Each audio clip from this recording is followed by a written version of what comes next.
Hello and welcome to part 2 of my trip back up the South Oxford Canal to Knapton. It was very early indeed.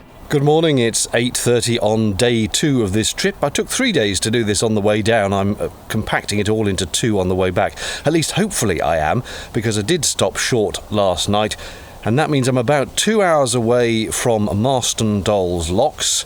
And there's 9 locks to go through, the Marston Dolls, then there's another one, then there's the Knapton flight, and then about 40-45 minutes cruising from the bottom of the Knapton flight back round to the Wigram's Turn area.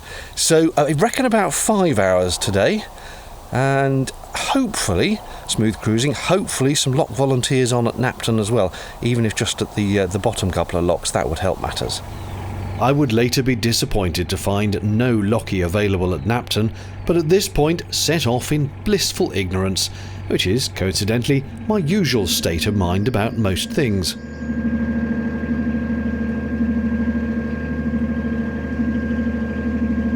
Almost immediately there was a little bit of traffic coming the other way. Unlike on my journey down, this time around the HS2 railway site was extremely busy, with big diggers and trucks seemingly moving lots of gravel around. I'll leave a link to this spot on Google Maps in the video description.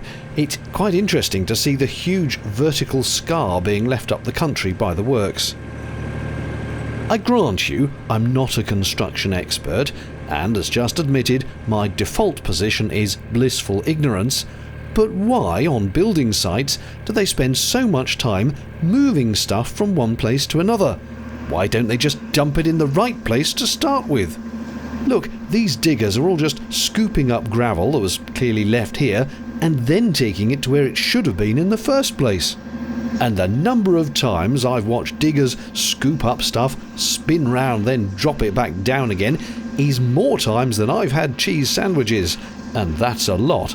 It's most bizarre.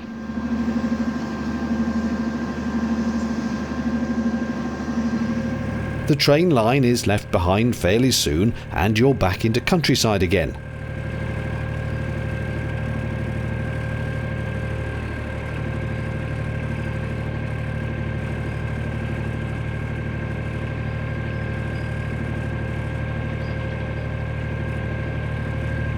These sheep were all quietly munching grass as I approached, but notice that quad bike on the edge of the field? It and a sheepdog running ahead of it were about to execute a masterclass in getting a woolly herd to run in sync in the same direction. Look at them go!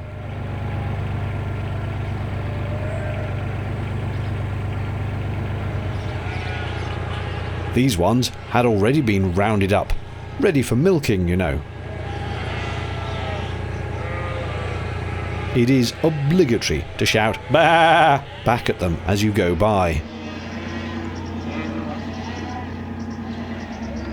Unlike in the last video where an oncoming boat gave me cause for contemplation, here I had space and time to move over and come to a halt, even though actually we could have gone past each other notwithstanding the moored boats. But it seemed sensible to pause in the wider bit. It was no skin off my bow to do so.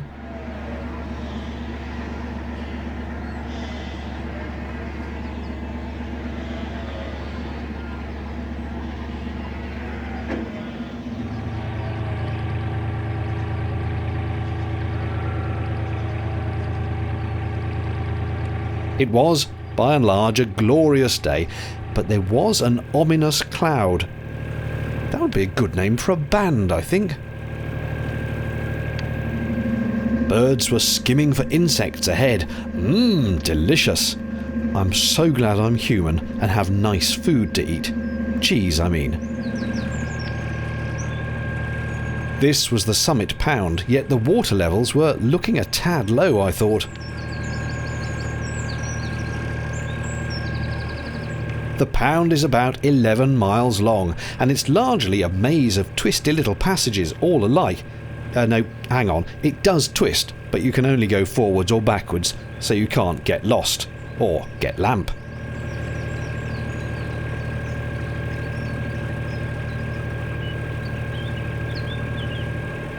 It was only on this return trip I realised the narrowboat in the field has solar on it, which suggests it's not as abandoned as it might look.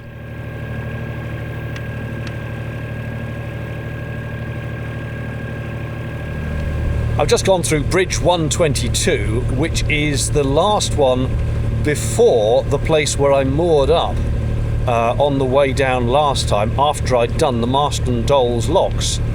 So I must be within about half a mile then of Marston Dolls top lock.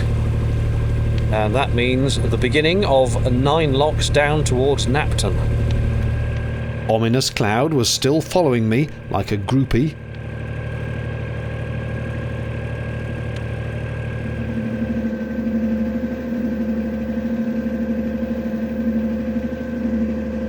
And these lovely people said hello as we passed. Morning, David.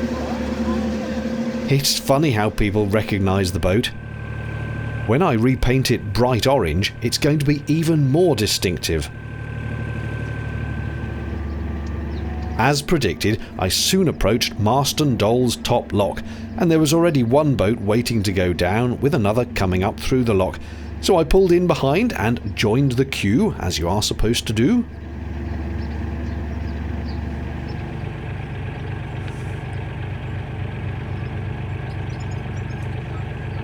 After the one in front had gone through, it was my turn.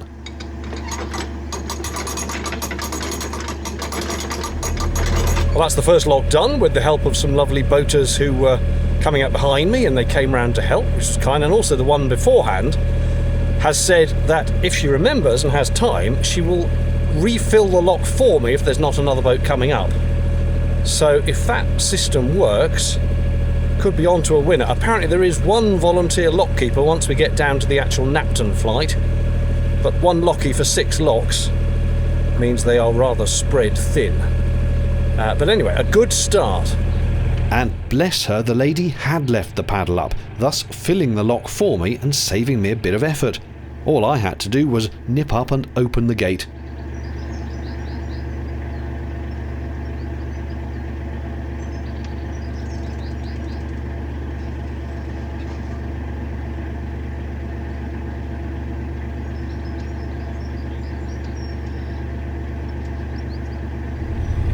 Lock number 2 easily done. Again with assistance, a boat coming up, coming the other way. They marched up. Nice chap, thinking of buying a boat to live aboard, currently on holiday. And did the other paddle, pushed the gates. And now they're in there as I head on to, I forget what the name of the next lock is, but lock number 3 anyway.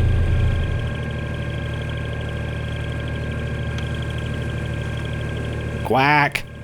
Duck, in other words.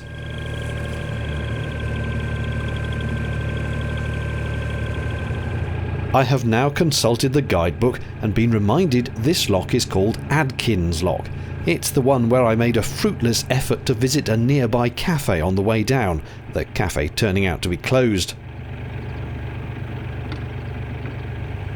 This lock was also where the Canal and River Trust were doing some fairly major towpath and canal side restoration.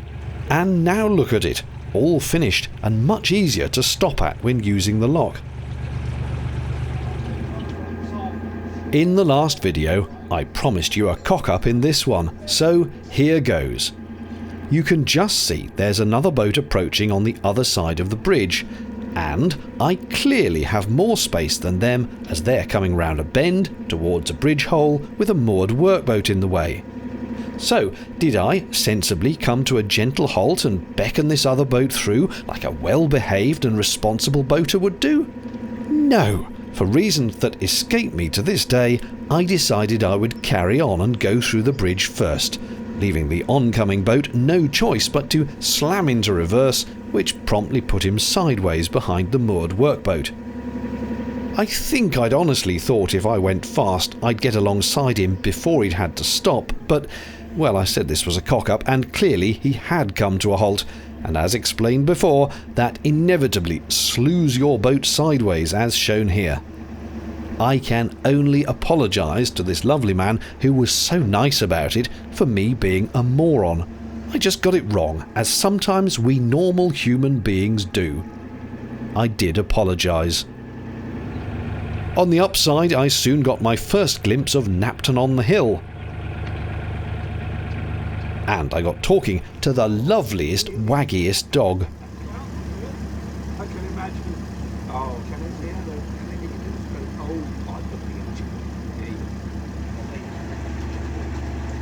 And then the process began of going down the 6 Napton locks, although in the heat I was getting confused about the numbers.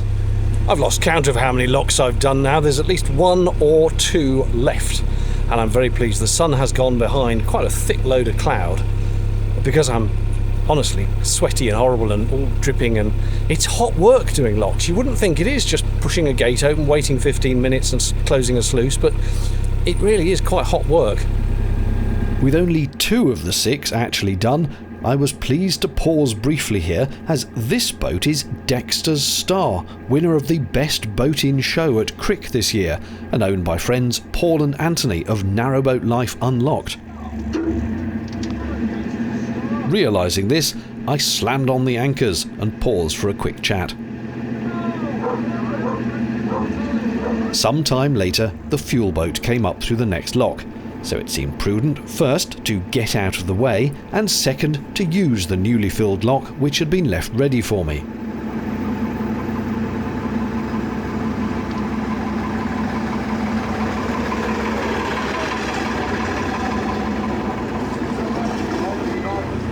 Going back to shut the gates behind me is normally the biggest drawback of boating solo, but here the brickwork extends far enough that my little boat can pause between the walls while I clamber up to close the gates, rather than having to manoeuvre onto the lock landing and walk back.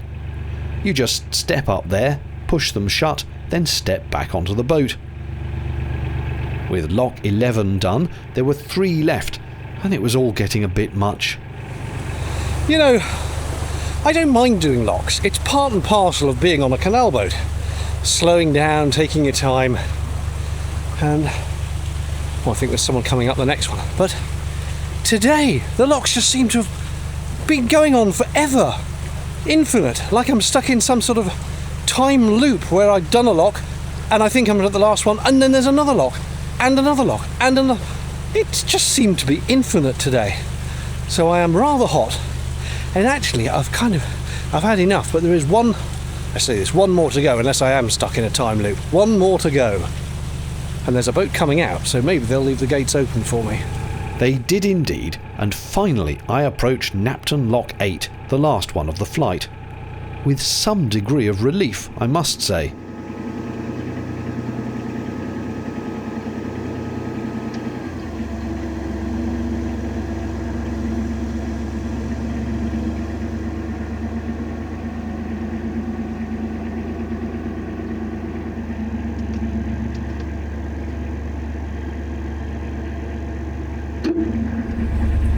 Phew!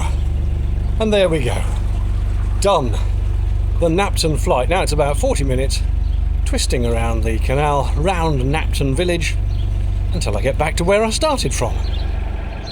It would seem I was so exhausted by my efforts I could barely push the throttle lever forwards, so I crept past the Napton services point, where you'll find fresh water and toilet emptying facilities, and seemingly some bins too. Those facilities make it a popular place to moor, so there's always a long line of boats here.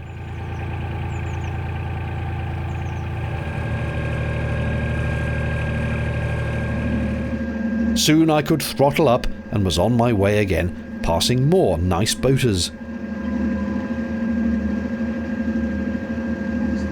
John, how are you? What's it like down in before you now?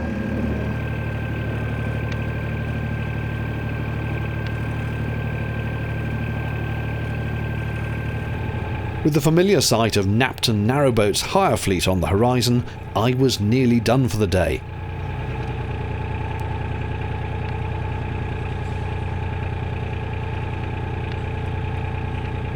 But just before we finish, what's this? A CRT workboat doing something with the metal piling. Yes, look, they're putting new pilings in to hold up the bank. That is excellent. It's good for the bank, and it gives something solid to moor onto if needed.